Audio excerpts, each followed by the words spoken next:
Hey everybody, how you doing? Welcome to another edition of Real Variables, the musical.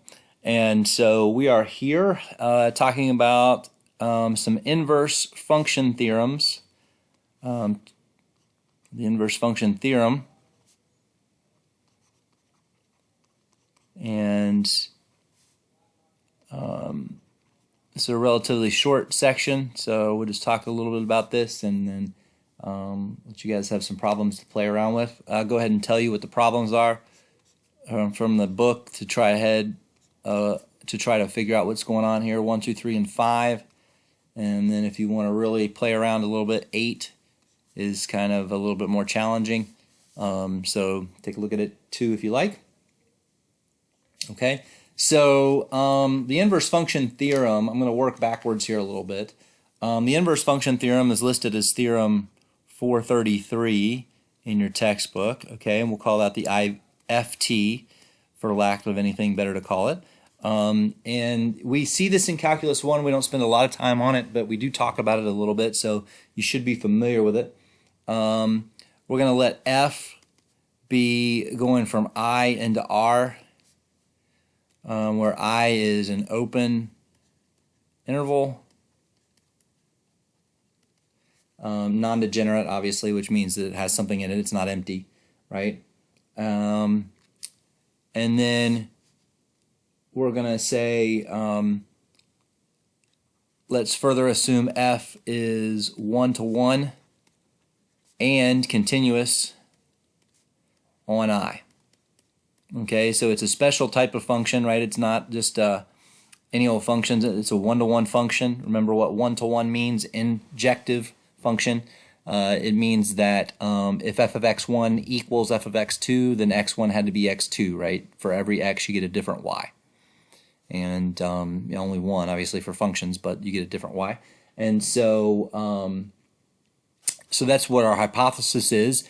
And then we're going to say that some number b is equal to f of a for some a in I, then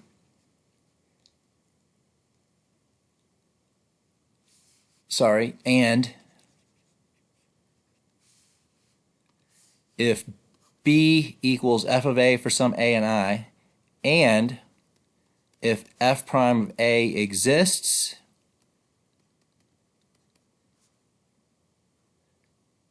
and is not 0, f prime of a is not 0. All right, so that's all the assumptions we need. Then, if you want to find the derivative of the inverse function at b, you take the derivative of the original function at a and you take the multiplicative reciprocal. You take 1 over f prime of a. Okay, and so what you got to remember is this is in the range of f, which is the same as the domain of f inverse, right? And so that's where we usually run into our issues, is at least in Calculus 1, is having problems with being able to pick the right, we would find f inverse prime of 4, and we think 4 is an x, but actually it's a y, and you have to figure out what the x that gave you that was, and that's where we run into some issues, okay? And so we're going to do the proof of this theorem, but before we do the proof, we need another theorem. So this is Theorem 432, and it generates, it's kind of a theorem that we don't really necessarily need on its own, but it makes the proof of 33 of the inverse function theorem easier. I'm going to give you guys a break, and I'm not going to go through the proof of 432. I suggest you read through it. It is very lengthy. All right, it is not super difficult. It's a little technical, and so it's not the type of proof I'm going to ask you to repeat or to be able to create on your own. And so we're just going to lay out what it says, and then I do suggest you read through the proof, but again, just for your edification, and it's not something that you're going to have to repeat. So let's assume once again that f goes from I into R, and I, of course, is a non-degenerate interval, okay, such that f is 1 to 1, then if f is continuous on the entire interval I, then f of I, which we're going to define to be, we'll call it j, is also an interval, right? There's no guarantee that, remember what the notation f of I means. F of I is all the y's that you get by plugging in x's from I. So it's basically the range space. If I is the domain space for f, then f of I is the range space of f. But it's also an interval. There's no guarantee of that, but because f is continuous and I is an interval and it's 1 to 1, then j has to also be an interval. F is strictly monotone, right? It's either increasing or decreasing the whole time, because if not, then you would not have a 1 to 1 function, right? And F inverse is guaranteed to exist, is continuous on J, and strictly monotone as well.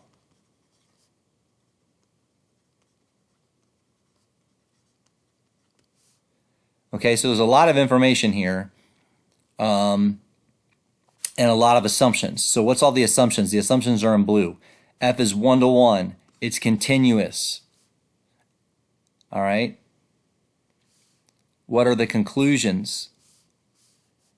That the range space is also an interval, that F is strictly monotone, that F inverse is continuous and also strictly monotone. All right. So a lot of information that this theorem gives you about F and its inverse function. But again, the proof is very technical. And so I suggest that you read over it.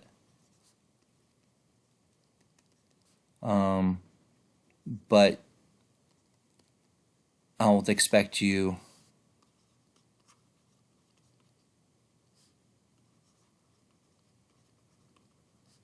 to do it on your own.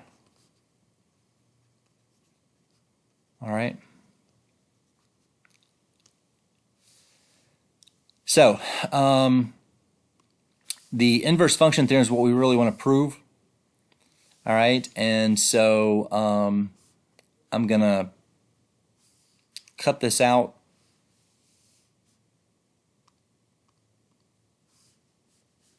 All right, I'm gonna cut this out here. Can make it, copy it, and then make it a little smaller. Put it on my next page. All right.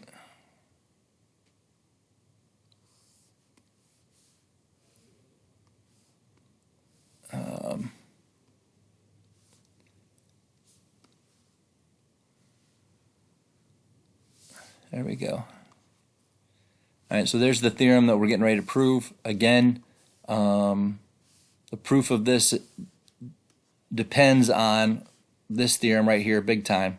That's what's going to get us started, because F is 1 to 1 and continuous, right? F is 1 to 1 and continuous. That's our assumption, right? So the proof by Theorem 432. So again, that technical stuff we need, but I don't want to spend the time on that. I want to show you how to get there and how to do these problems also. So by Theorem 432, all right, we are guaranteed that F is strictly monotone, right? Which means it's either increasing the entire time or decreasing the entire time strictly on the interval I. Okay. And so without loss of generality, let's just assume F is strictly increasing. All right. If it's decreasing, everything else will just turn around and be the opposite signs, and it'll be okay. So F is strictly increasing. All right. And so what does that mean?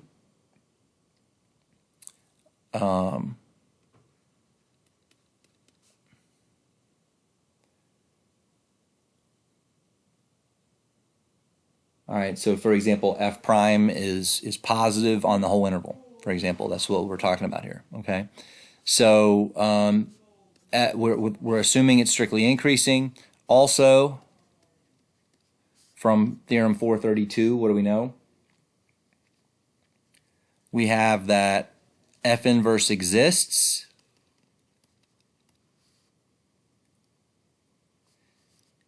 is also continuous and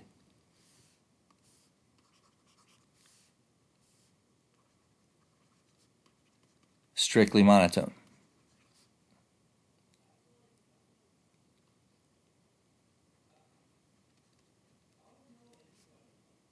Okay. And in fact, we also know strictly increasing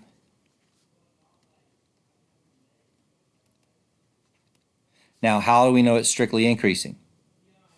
Okay, because f of I is equal to j, and since f is strictly increasing,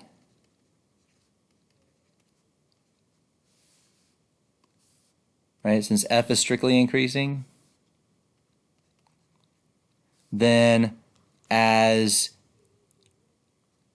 x2 is bigger than x1 in I, y2 would have to be bigger than y1 in j. So for the inverse,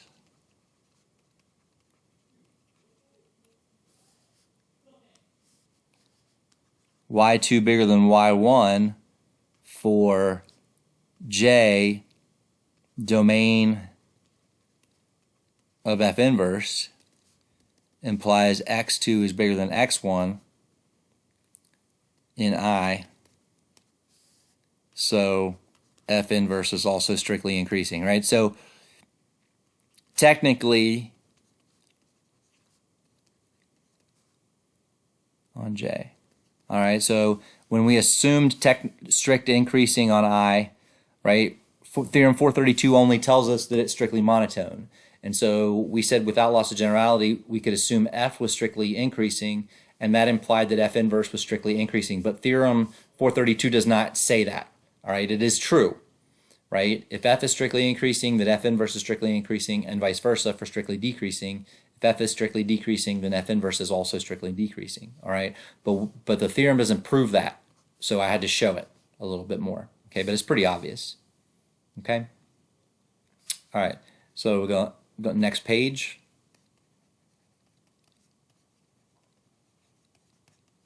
All right, we're going to continue it on the next page instead of making that longer because I still got a ways to go.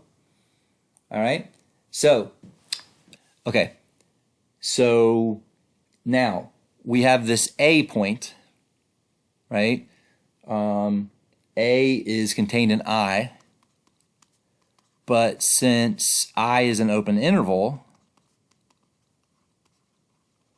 that means A can't be on the endpoint, right? It can't be on the end.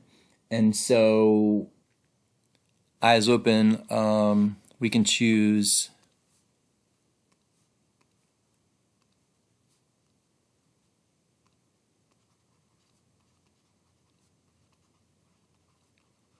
C less than D in I such that CD contains A and is also contained in I. Okay? So we're just surrounding A with a couple of points, and you can do that because this is open, because A can't be on the endpoint. Okay, otherwise you'd be in trouble. All right? So now define the set E sub 0, define that set to be f of CD. Right? Remember what that means. Every point in between CD goes somewhere in E, and again, by Theorem 432, E0 is also an interval, because CD is just a subinterval, and because f is continuous, E0 is also an interval. In fact, it's more than that. By f assumed to be strictly increasing, E0 is actually what? It's just the interval f of c comma f of d, because we're guaranteed that as x's get bigger, y's get bigger, so we get this. So I know that for some of you guys, you're like, why did I have to go through this whole thing? This is not always true, right? F of CD is not always f of c comma f of d. If you remember back to when we did f of e and stuff like that, f inverse of f, that kind of thing, remember that you couldn't just look at the endpoints, right? You had to look at the whole thing. But if f is strictly increasing and continuous, then you're guaranteed that it looks like this. Okay? And so what I want to do is I want to choose, so what's in here? So notice that B is an element of E0. By B being the range value for f of a. Okay? So just notice that. So now choose a delta greater than 0, all right, such that if 0 is less than, not less than or equal to, just less than, the absolute value of h, and that's less than delta, so absolute value of h is very small, okay, then b plus h is still in E sub 0. Okay, and again, how do I know that to be a fact? I know that to be a fact because A is in between C and D, and because f is strictly increasing and continuous, B has to be between f of C and f of D. And just like before, I can make sure that I'm not right on the edge because E sub 0 is an open interval, so B is not on the end. So there's a little tiny amount that I can surround it with. Okay? So if E0 is this interval from here to here, this is f of C, and this is f of D, right? Then B has to be somewhere like this. It can't be on the end, and no matter how close to the edge it is, there is an H that I can get. Here's B plus H, right, and here's B minus H. So that's kind of what we're doing, and you're guaranteed you can do that. You can't do that with a closed interval because if I was on the end point, you couldn't get, to the outside. You'd go outside the set, but that's basically what we're doing here. Okay, so this is kind of a little aside. This is a picture of what's going on.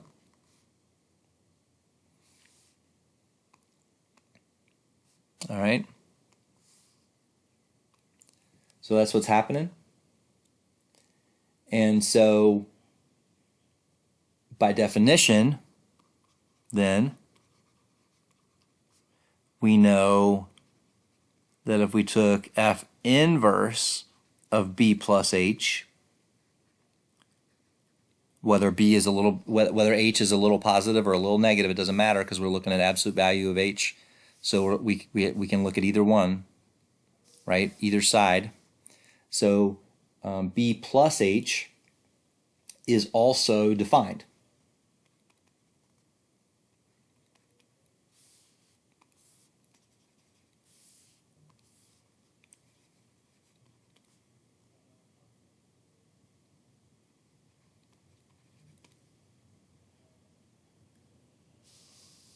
Okay. For all these guys.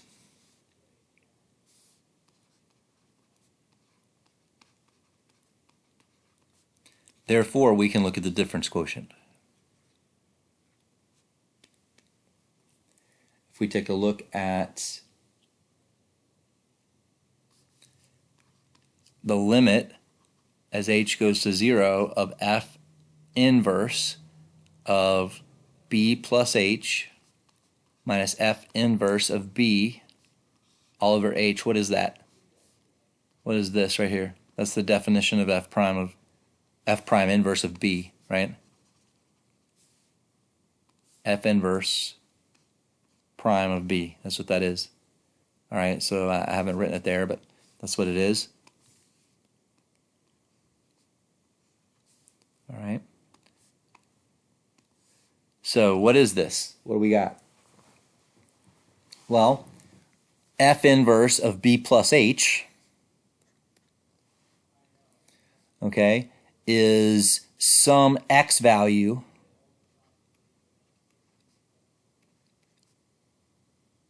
all right, where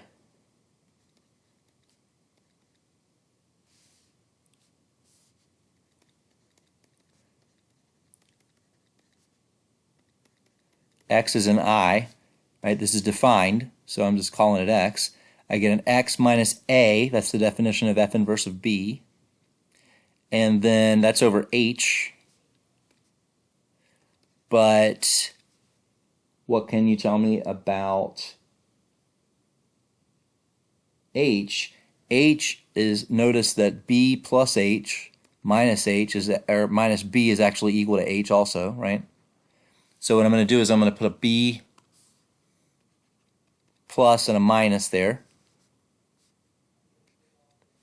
right? Not but, that's since b plus h. I'm just adding, right? Just adding them together, adding and subtracting the same number, right? But then what is b?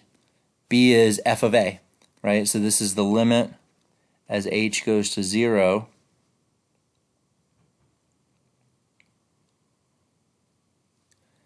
of x minus a all over f of x minus f of a, right? Since we're to b plus, since x was equal to f inverse of b plus h, f of x equals b plus h. Everybody with me? All right, so we get this part, right, is equal to f of x. B is defined to be f of a. And so what is that? That is 1 over the interval, the derivative of f at a. All right? So that's it. It's that simple. Okay? So let me show you one example of how we do this. I want to find f inverse prime at 3 for f of x equal to e to the x plus x cubed. First, is f 1 to 1? Clearly continuous, right? It's got to be 1 to 1 and continuous to do the inverse function theorem. Okay, so continuous is a check because e is continuous, x cubed is continuous, 2 is continuous, no big deal. F prime is e to the x plus 3x squared, which is always positive for all x, which implies f is strictly increasing, which implies f is 1 to 1. All right, so I got to first check that. All right, when you guys are doing these, you got to make sure that you actually can apply the inverse function theorem. And so now by the inverse function theorem, all right, f inverse prime of 3 is supposed to be equal to 1 over f prime of some a where f of a equals 3. Remember, 3 is in the range of f. In order to be in the domain of f prime, it's got to be in the range of f. So this is not the same, right? So f of a has to be 3. Well, then I need to find out what that is. And by observation here,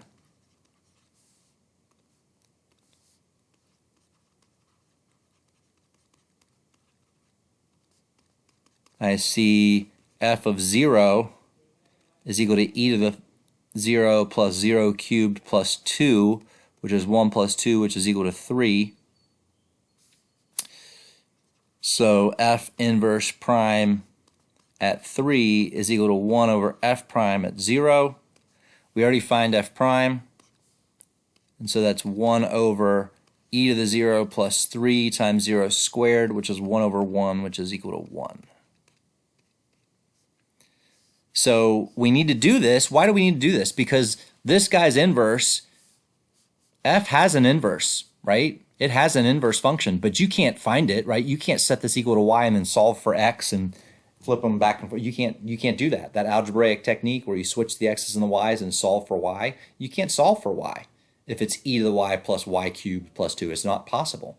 There are lots of functions that have inverses that are not closed form inverses. In other words, there's no way to write them down as a function, even though they do exist. No way to write them as a symbolic function. I said you could draw the graph or you could make a table to represent values, but you can't find a symbolic f inverse of x function. So you can't just take its derivative using calculus. You have to do it point by point using the inverse function theorem. Okay? So once again, take a look at problems 1 and 2, 3, 1 and 2 and 3 are all pretty straightforward from using the inverse function theorem. 5 is a little bit more complicated, has a few parts on it. And then 8, like I said, is for those of you that really want to challenge yourself a little bit more. Okay, hope that helps, and we will see you later.